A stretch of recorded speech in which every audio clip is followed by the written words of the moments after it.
Praise the Lord. రత్నవర్ణుడు ధవలవర్ణుడు 10,000లో అతి కాంక్షణీయుడైన యేసుక్రీస్తు పవిత్ర నామములో మీకు కృపా సమాధానం విస్తరించునుగాక. ఈ దినపు యేసయ్య జీవపు మాట ఇర్మియా ప్రవచన గ్రంథం 14వ అధ్యాయం 22వ వాక్య భాగం.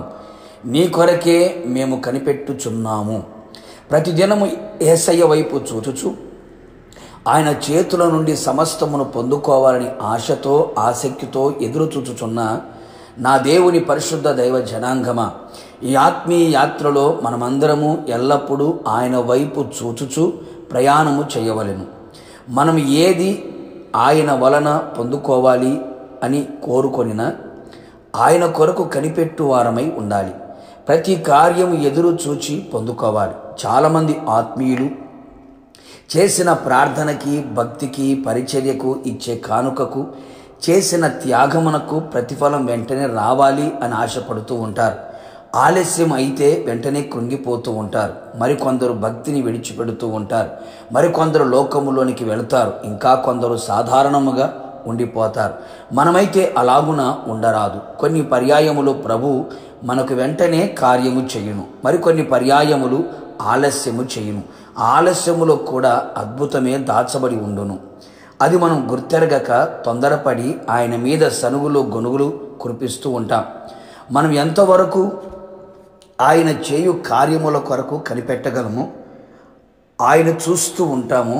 ఆయన తగిన కాలమున తన కార్యము చేయుటకు పూనుకొనును. అది మరింత అద్భుతముగా, కనులకు ఆశ్చర్యముగా, వీణులకు విందుగా ఉండును. భక్తుడు సెలవిచ్చిన మాట, యెహోవా కొరకు సహనముతో కనిపెట్టుకొంటిని. అవును ప్రియులారా, ఎంత సహనము కలిగి ఉండేనో కదా. మనకు లేనిదే సహనం, ఓపిక కదా. సహనముతో కనిపెట్టెను గనుక ఆయన అతని మొర్ర ఆలకించెను. నాశనకరమైన గుంటలో నుండి, జిగటగల దొంగ ఊవిల నుండి పైకెత్తెను. పాదములను బండపైన నిలిపి పాదములను స్థిరపరచెను. ఆయనను స్తుతించెను, క్రొత్త పాట పాడెను. ఎంత గొప్ప అనుభవం! వ్యవసాయదారుడు విలువైన భూఫలము నిమిత్తం ఓపికతో కనిపెట్టును కదా.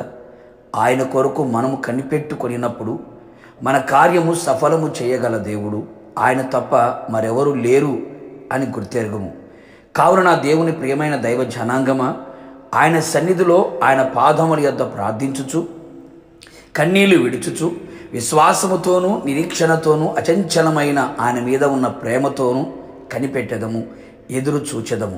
నిశ్చయముగా నా యేసు నాథుడు నేను సిగ్గుపరచక తగిన సమయములో తగిన కాలమున నీ తల పైకెత్తును, ఘనపరుచును, రక్షించును, స్వస్థపరుచును, విడిపించును, వర్ధిల్ల చేయును, కోరికని సిద్ధింపచేసి నీ ఆలోచన యావత్తు సఫలము చేయును.